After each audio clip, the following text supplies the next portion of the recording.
In what could only be termed as a geopolitical coup, the first freight train from China rolled into Iran this week.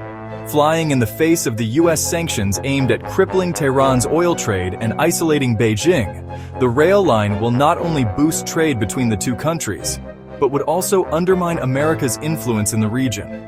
The project has its genesis in the $400 billion economic agreement inked between China and Iran in 2021 as part of Beijing's Belt and Road Initiative. It is a testament to the China-Iran nexus that is getting stronger after strategically trapping the U.S. Navy in the Red Sea. The new rail route shortens the delivery times for Iranian oil exports and helps China evade the Malacca Strait choke point. With no U.S. military presence along the rail line, Tehran can export oil and import goods from Beijing without Washington's prying eyes.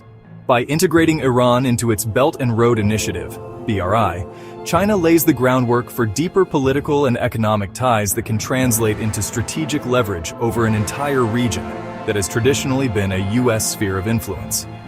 Both Beijing and Tehran share a strategic view to undermine U.S. global hegemony, and both have encountered tensions, sanctions, and pressures originating from Washington. The cargo train arrived at Iran's largest apron dry port near Tehran from Xi'an province in China. The rail route between the two countries would cut down delivery time from 40 days by sea to just 15 days by land.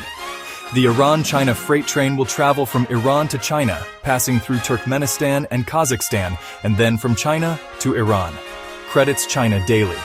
The CEO of Apron stated that the dry port is crucial to Iran's export strategies, which aim to reduce transportation costs for its goods.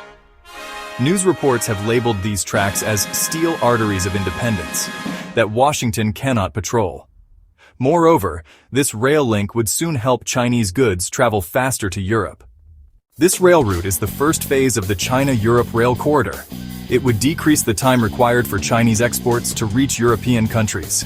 Officials from the national railways of Iran, Kazakhstan, China, Uzbekistan, Turkmenistan, and Turkey held a meeting in Tehran on May 12 to discuss a rail network connecting the 6 countries to Europe. These countries have agreed to impose competitive tariffs on these rail services, aiming to accelerate regional trade and connectivity. The other significant advantage of the rail corridor is its higher security compared to the sea route, as the Houthis have turned the Red Sea into a battle zone, driving up shipping costs. Since November 2023, the Yemen-based Houthis have conducted nearly 200 maritime attacks, striking more than 30 merchant ships, including at least 10 oil tankers in the Red Sea, Gulf of Aden, and Indian Ocean. These attacks target civilian entities, including U.S. commercial ships, and undermine freedom of navigation and global trade, and have decreased Red Sea transit by 70% since October 2023, according to the 2025 Worldwide Threat Assessment by the U.S. Defense Intelligence Agency. Iran sits on the strategically important Strait of Hormuz, which connects the Persian Gulf to the Gulf of Oman, and from there, to the Arabian Sea. The strategic partnership between the two countries enables freedom of navigation through the Persian Gulf. This helps China pursue diversification of its energy sources. China fears that, as trade wars with the U.S. intensify, the United States may pressure the UAE and Saudi Arabia to reduce their oil supply to Beijing. For China, Iran is the only country in the Middle East that will not stop selling oil to Beijing if requested by the U.S. This is in contrast to countries such as Saudi Arabia, the UAE, Jordan, and Kuwait, which are within the U.S. sphere of influence. This development will have implications on other South Asian countries like India, which has an agreement in place with Iran to invest in Chabahar port and construct a rail line connecting the southeastern port city of Chabahar to the eastern city of Zahedan. The rail link was designed to connect India to landlocked Afghanistan and Central Asia. However, India's growing proximity to the U.S. has put the project on the back burner. However, the work to expand the Chabahar port's capacity and to connect the port to the Iranian railway network by completing 700 kilometers of tracks to connect Chabahar and Zahedan has picked up pace. Both projects are expected to be complete by mid-2026. India views the shifting of power balances in the region as, for the first time, China has the opportunity to connect the Chabahar port to Gwadar, a critical hub in the BRI program.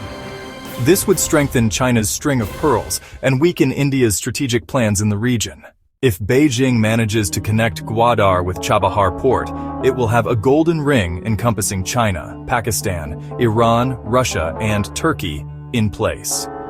The BRI will help China connect to Iran and from there to Central Asia, the Caspian Sea, and the Mediterranean Sea. China-Iran rail route materializes despite maximum pressure. The inauguration of the rail route has come at a time when the U.S. is going after the Iran-China nexus by imposing sanctions on China and Iran-based entities and individuals that support Iran's ballistic missile program. The U.S. has been systematically targeting the Iran-China trade.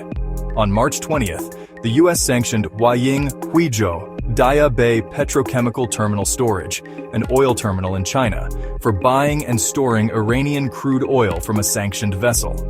This was followed by April 1st sanctions against 6 entities and 2 individuals based in Iran, the UAE, and China, who were involved in the procurement of key components on behalf of entities connected to Iran's UAV and ballistic missile programs. In its statement, the U.S. State Department said, Iran remains heavily reliant on China to conduct its malign activities in the Middle East. This is another example of how the CCP and China-based companies provide key economic and technical support to Iran and its proxies, driving regional instability and threatening U.S. partners and allies. The U.S. has termed the campaign against Iran as one of maximum pressure. Washington is focused on scuttling the progress made by Tehran in its ballistic missile program and its drone program. The United States will use all available means, including sanctions on entities based in third countries, to expose and disrupt Iran's schemes to procure equipment and items supporting its ballistic missile program, which destabilizes the Middle East and beyond, the State Department statement said. Iran is skeptical about striking a deal with the U.S., and the latter is unlikely to retract its sanctions after rolling them out. Rail link, or backdoor, empowering Iran. By relying on overland routes less susceptible to naval interdictions and maritime pressures, Iran can better navigate the restrictions imposed by U.S. sanctions. This enhances its economic sovereignty and diversifies its export channels. Iran's trade with China is going to have a significant uptick. Its oil will have a top buyer ready, whereas it will have access to high-end products that have been out of its reach due to the Western sanctions. China, on the other hand, has been helping Iran escape its U.S.-imposed economic isolation while gaining access to the Middle East and Europe. An economically connected Iran will be less susceptible to diplomatic pressure to curb its nuclear development. This would increase challenges for Israel, one of America's closest allies.